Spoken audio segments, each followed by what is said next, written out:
I've got a couple of questions. You know what they are going to be, but if I may start by asking, the civic principles that we've been discussing, which of the five might resonate most with you and for what particular reason?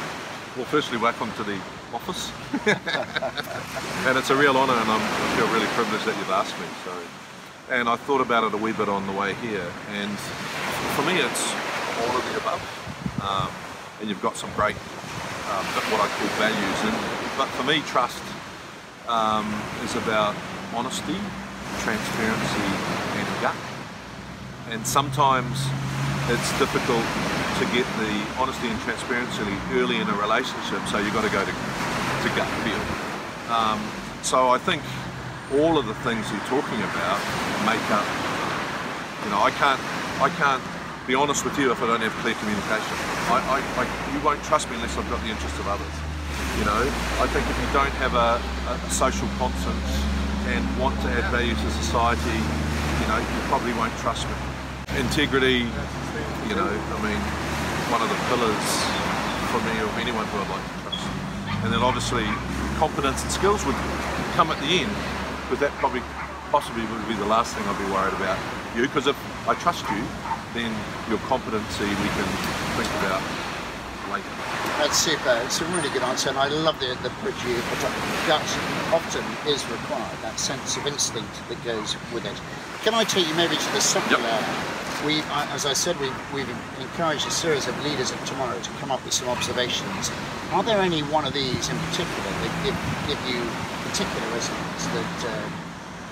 Yeah, I mean, I think the first one, give staff the time and space to stay up to date in their field. I would like to expand that, because I think the future is in mental health and looking after the individual.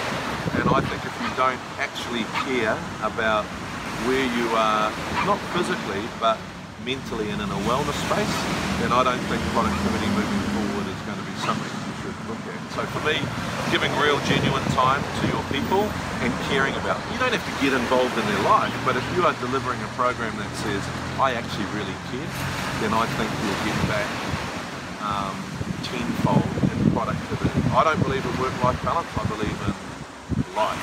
I want to be at my grave and look back at the people I work with and I care and love them and know that that was reciprocal. Is that a fluffy goal in the future? No, I think it's what our young people want. Well, that's first rate, and I'm going to suspect, if coming back to the sort of killer question in terms of if there was a single silver bullet that you could put in the gun of power in relation to building trust and trustworthiness, that's what it would be for you? Yeah, I think it's around mental health and wellness in the workplace. 1 in 5 suffer from a mental illness. It's an epidemic around the world, but we can put a fence around the top of it. But if you genuinely care for me and I work for you and I know that I can come and tell you I'm stressed and we work out a solution together, we're going to solve a whole lot of problems, and that will create trust between you and I will give you more back by knowing that you care. So for me, it is actually, what is wellness in the workplace and what am I going to give to my people? It's a little bit like love, you know? People say, oh, love.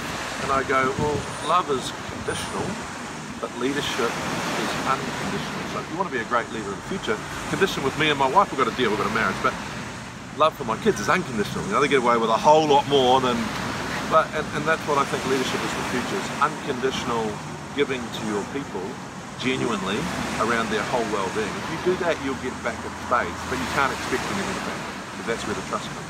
Fantastic, John. Those are very powerful words and inspiring words too. I have one final question, if I may, and it's a simple blinded question really. These principles that we're referring to, can they help develop trustworthiness across the globe? I don't want to criticise any national leaders at the moment, but I think our world is in a little bit of turmoil around our politicians. I need to demand that, because if you are going to be my leader, it's the same as if you were my boss.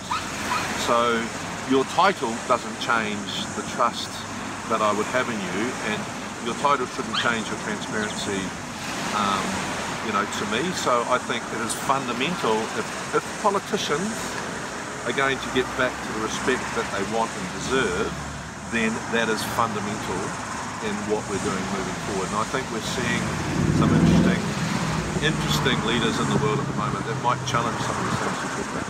So the long long-winded answer is yes, I must be able to trust you. That's fantastic, John. I like the word fundamental to it too. Can I say thank you again? Really, really, really appreciate you contributing to our Business of Trust program, and we look forward to welcoming you in the UK very soon. John, thank you very much indeed. Thank you, my pleasure.